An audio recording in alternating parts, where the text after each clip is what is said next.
17장 1절에서 11절까지 말씀입니다. 창세기 17장 1절에서 11절까지 말씀 찾으셨으면 한 절씩 교독하도록 하겠습니다.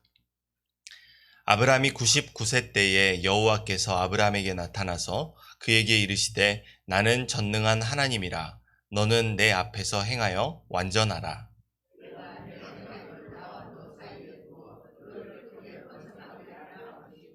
아브라함이 엎드렸더니 하나님이 또 그에게 말씀하여 이르시되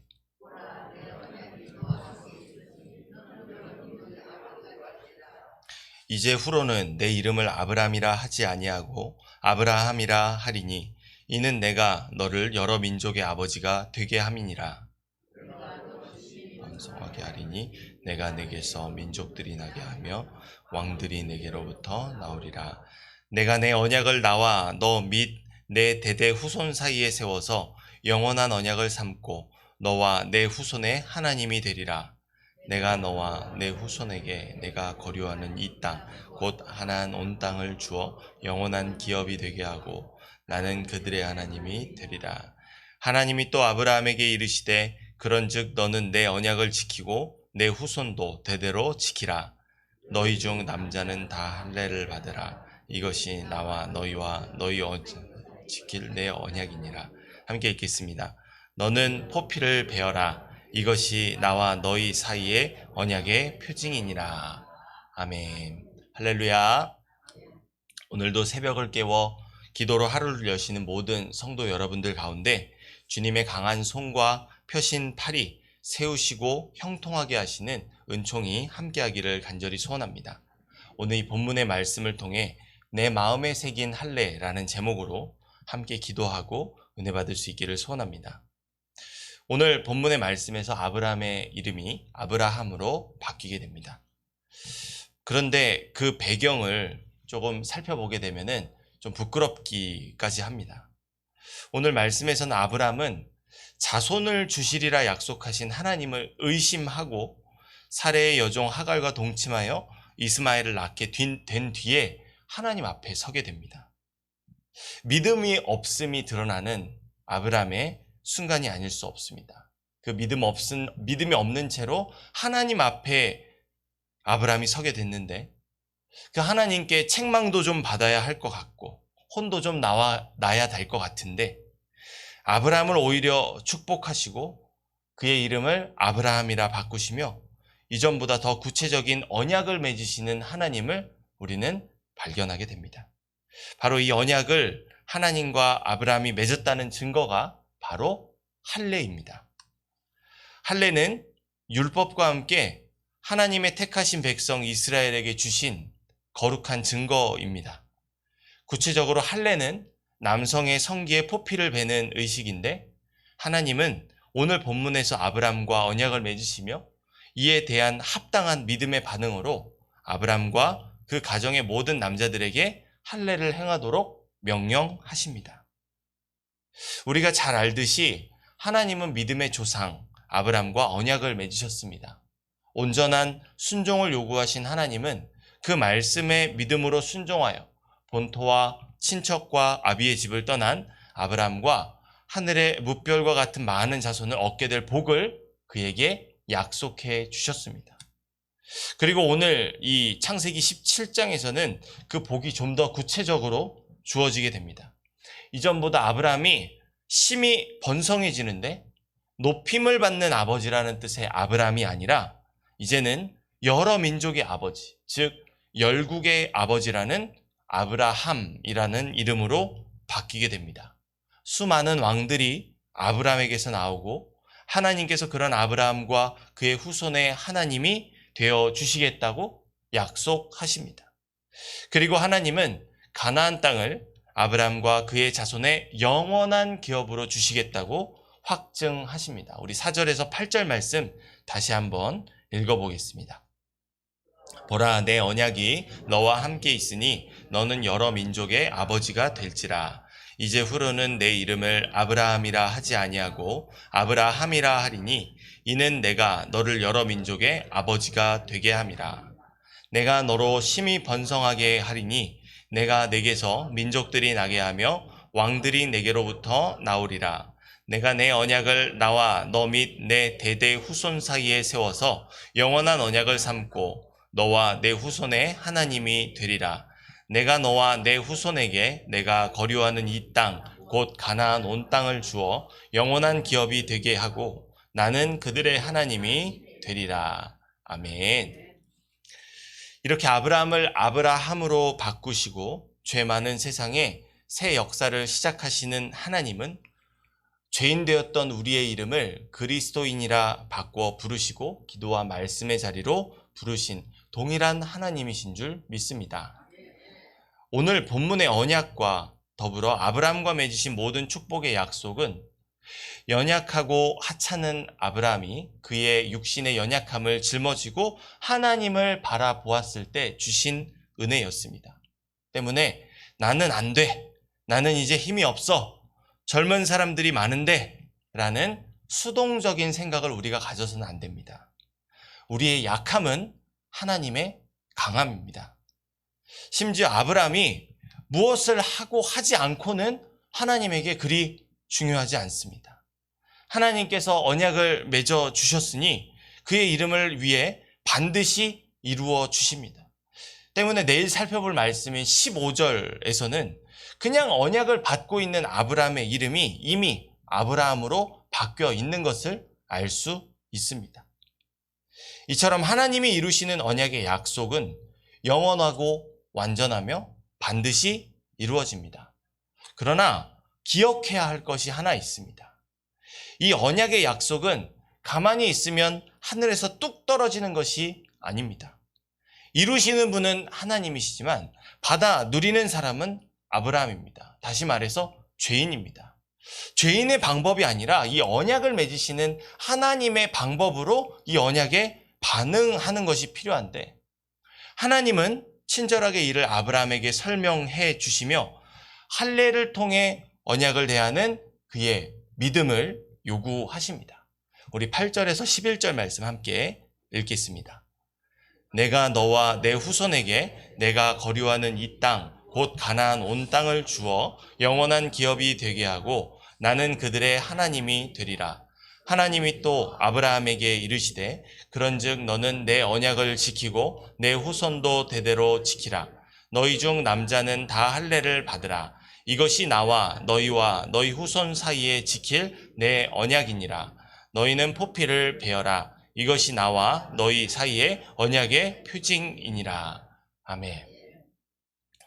오늘날도 유대인들은 여전히 이 할례를 육체에 행합니다.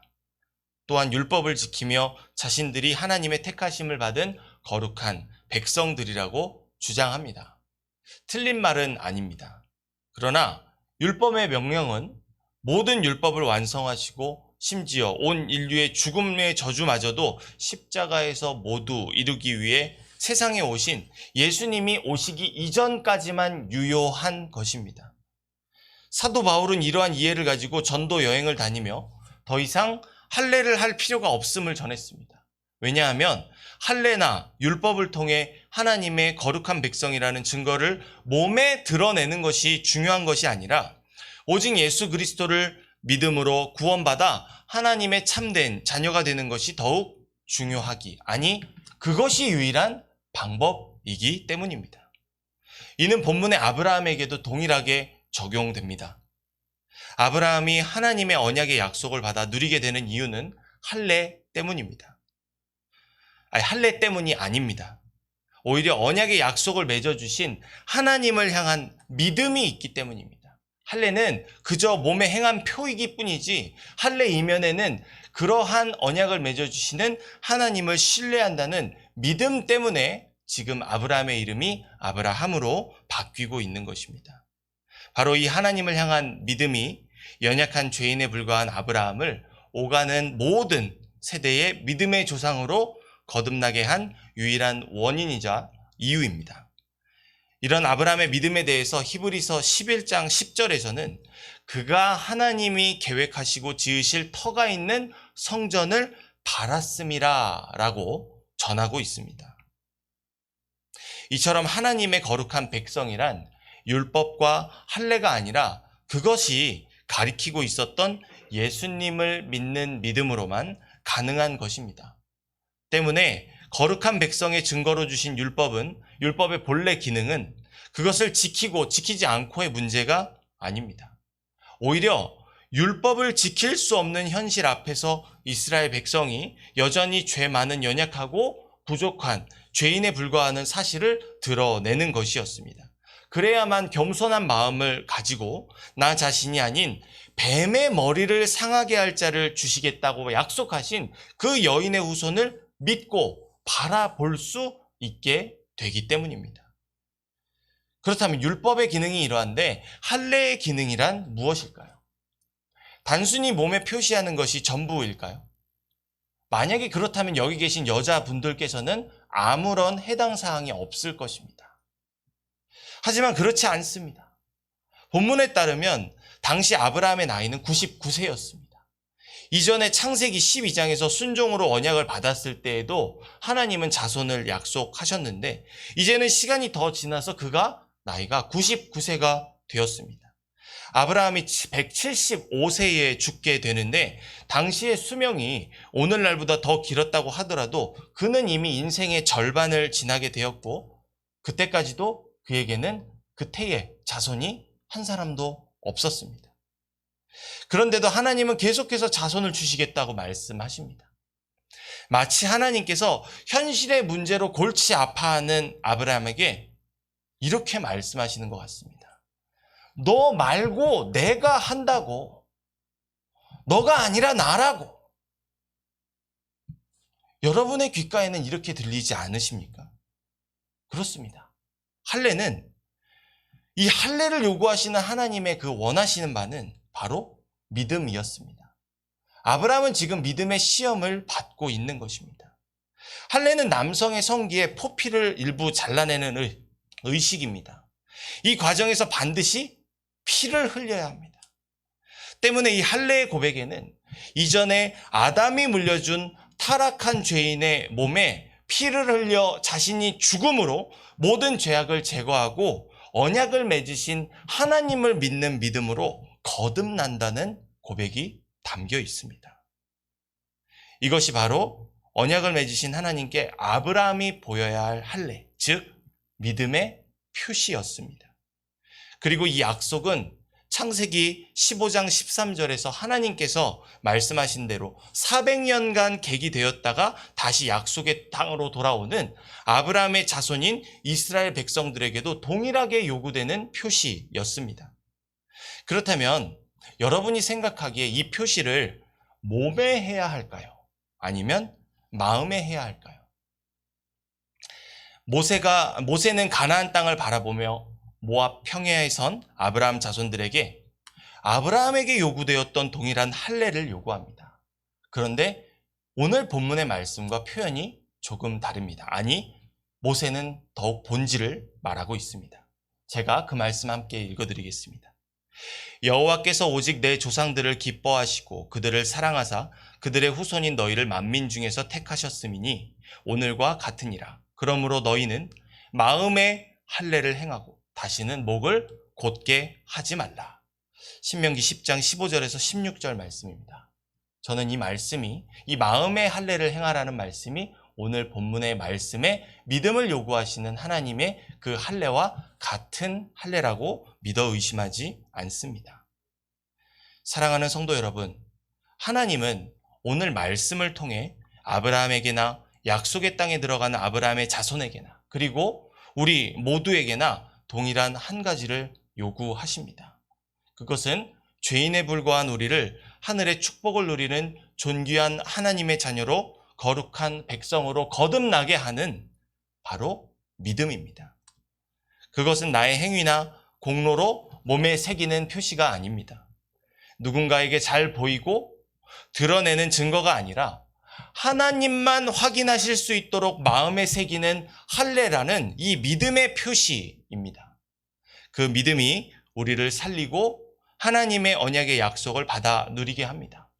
왜냐하면 그 믿음은 죽을 수밖에 없는 나의 죄짐을 짊어지시고 나를 구원하시기 위해 죽기까지 십자가에서 피 흘리신 하나님의 독생하신 아들 예수 그리스도를 바라며 믿는 믿음이기 때문입니다. 우리는 죽을 수밖에 없으나 예수님은 말씀하신 대로 죽은 자들 가운데서 3일 만에 부활하시고 하늘 보좌 우편에서 지금도 모든 믿는 자들을 하나님께로 능히 인도하고 계십니다. 수많은 봉사와 헌신이 그 증거가 내 안에 있음에도, 그리고 공식적으로 모든 이들이 알고 있음에도 날 위해서 십자가에서 흘리신 예수 그리스도의 보혈의 의미를 깨닫지 못한다면, 나를 위해 죽으시고 부활하신 예수님을 만나지 못하고 여러 일들에 분주하다면은 이미 광야에서 죽어나간 거짓 믿음이고, 오늘 예수님을 믿지 않는 유대인들의 외식하는 믿음에 불과할 것입니다. 그러므로 이 말씀 앞에선 우리가 구할 것은 하나님의 축복입니다. 이 축복은 세상에 썩어질 돈도 명예도 건강도 아닙니다. 오직 나를 구원하시고 나를 존귀로운 하나님의 자녀 삼아주시며 나를 의롭게 하신 예수님을 바르게 보고 바르게 듣고 바르게 깨닫고 바르게 따르도록 하는 예수님을 믿는 믿음, 그것이 우리가 구해야 할 하나님의 축복인 줄 믿습니다.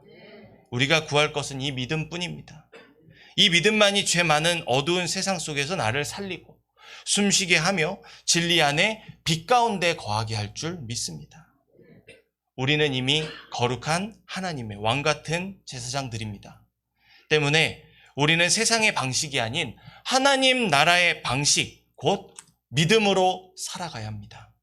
이 믿음을 주시기를 간절히 구하며 아브라함을 열방의 아버지로 형통하게 하신 축복을 바로 이 믿음을 구하며 부르짖는 성도 여러분들 가운데 생수의 강처럼 흘러넘치도록 하늘로부터 부어주시는 이 믿음의 은혜가 가득히 임하는 이 시간 되기를 간절히 소원합니다.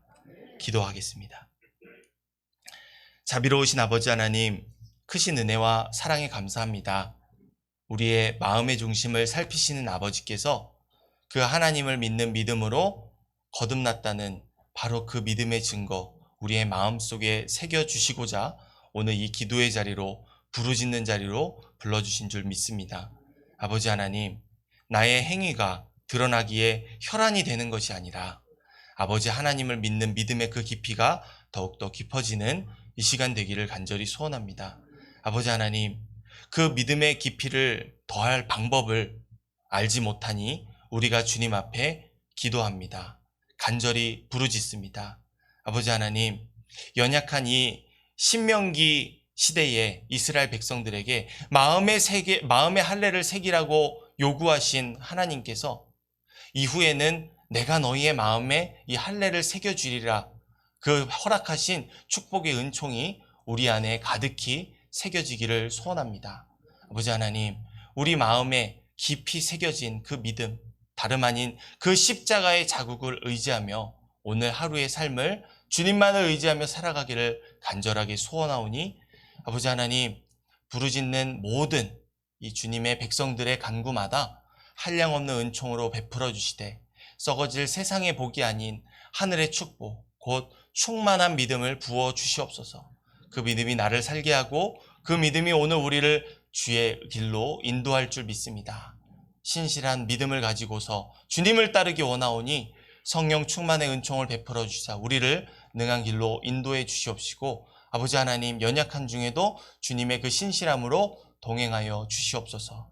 감사드리며 살아계신 우리 구주 예수 그리스도의 이름으로 기도합니다. 아멘.